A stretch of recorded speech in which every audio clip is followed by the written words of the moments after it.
Good morning, everyone. Thank you for joining us here today.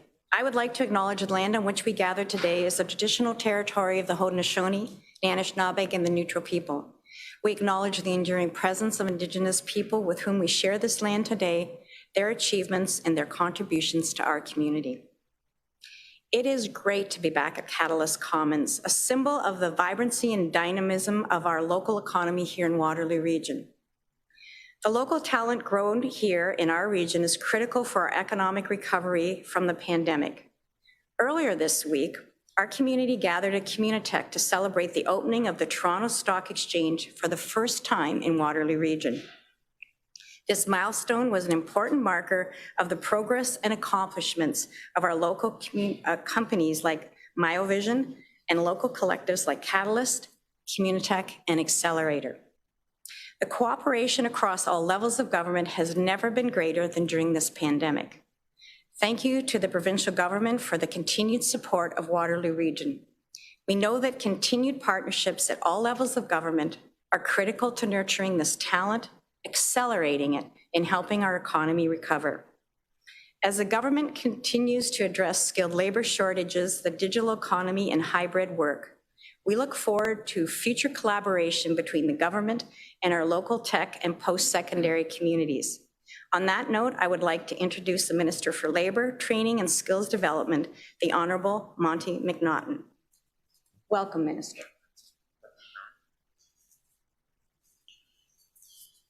Good morning, everyone, and thank you, Chair Redmond, for that introduction. The Chair and I go back a long ways, back to when I served in the first year of the government as Minister of Infrastructure, and we've been working closely together ever since then.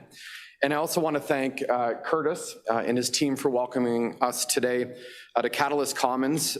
Your space here certainly brings out the best in Ontario startups and entrepreneurs, providing them with the tools they need to build a stronger Ontario.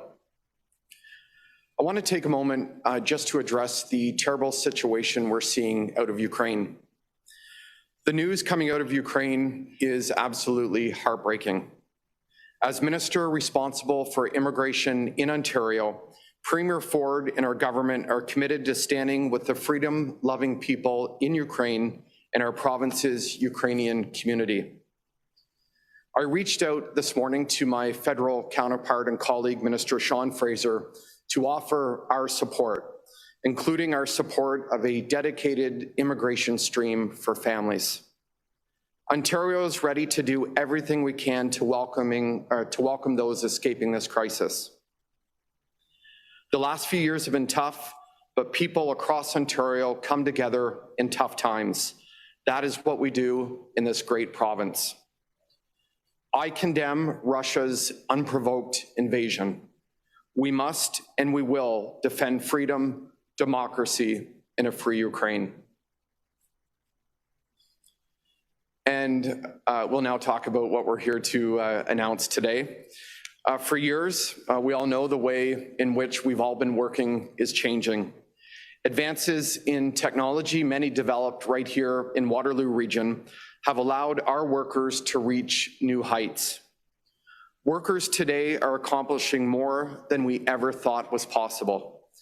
Thanks to them, Ontario is getting stronger every single day. Our economy is bouncing back, jobs are returning to Ontario, and workers now have greater opportunities for bigger paychecks. Ontario is once again our nation's economic engine. As technology changes the way all of us work, our labor laws must adapt to protect our workers and, most importantly, their families. Work has been increasingly creeping into family time. This is why we were the first in all of North America to give workers the right to disconnect. We also know more and more workers are building their careers across multiple employers. And this is why our government is moving towards expanding benefits such as health and dental benefits to millions of more workers right across Ontario. Whether you're bussing tables, working the cash, or giving rides, necessities like dental and affordable medication should be within reach for more people.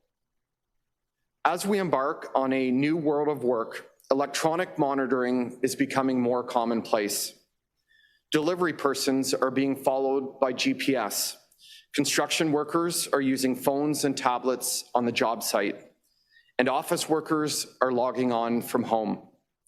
We cannot leave our workers in uncharted territory, and we cannot wait for others to find the path forward for us.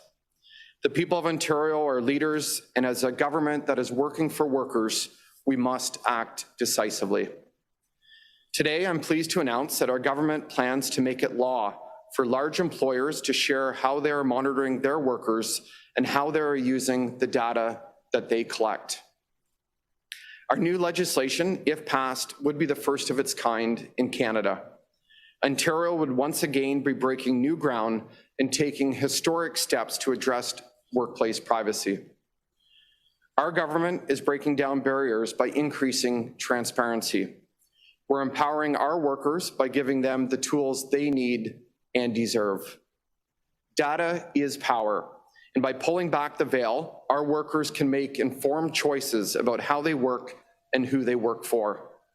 This is how we are rebalancing the scales and how we're putting our workers in the driver's seat of Ontario's future. In the days ahead, we'll be sharing more about how we're meeting our new world of work head on.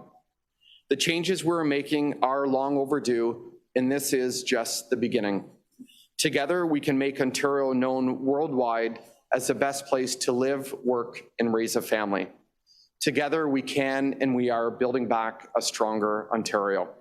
Thank you.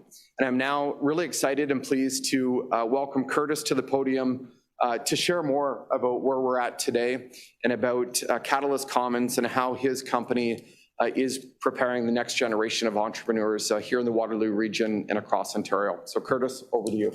Thank you.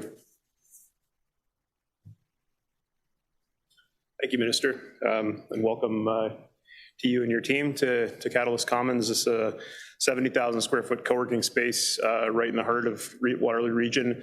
It's representative of the new model of work that you spoke about, where people are looking for flexibility, whether their companies are building remote teams in places like Waterloo and need a place for people to park, or people just want to get out of their homes and be able to create that separation between their work life and their home life.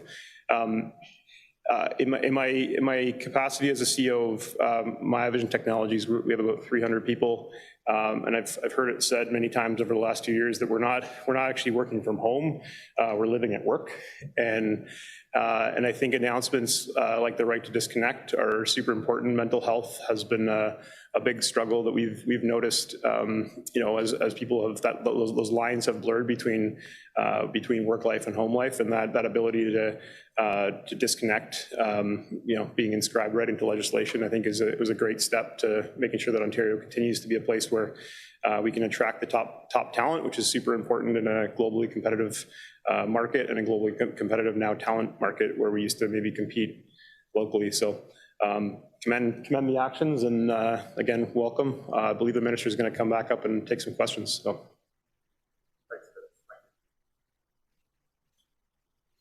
Great, thanks so much, Curtis. We're happy to take questions now, or we can talk afterwards.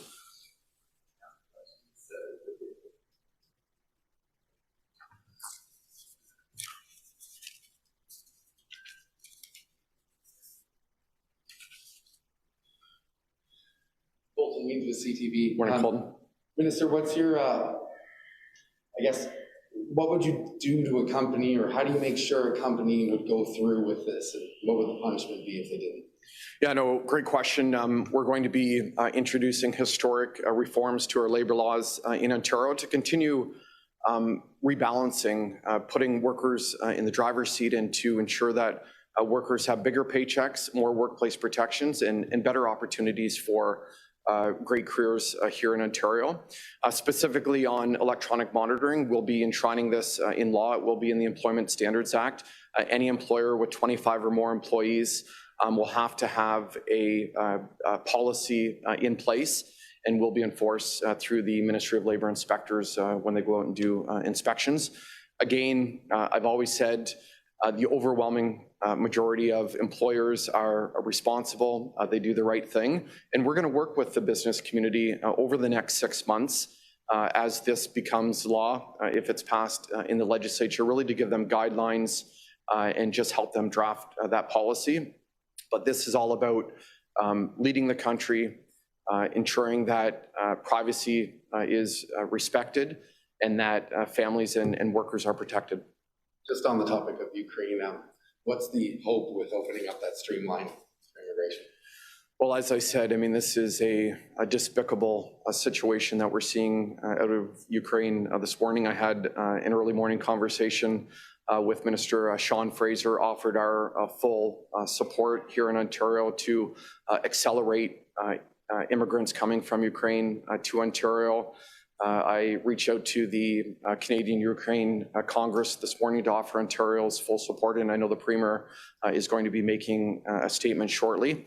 But I want the people here in Ontario with Ukrainian background, the people of Ukraine, to know that Premier Ford and our government's with you. We're going to work hand in hand with the federal government to get you here to Ontario, those that want to get out of the crisis as quickly as possible and get into great paying careers here in the province of Ontario. Great. Thanks, Paul. Great. Thank you, everyone. And again, to the team here, thank you so much, Curtis. This is wonderful. And Chair Redmond, thanks for all your support and for everything that you're doing, leading through some obviously very turbulent times through the pandemic. So thanks, everyone.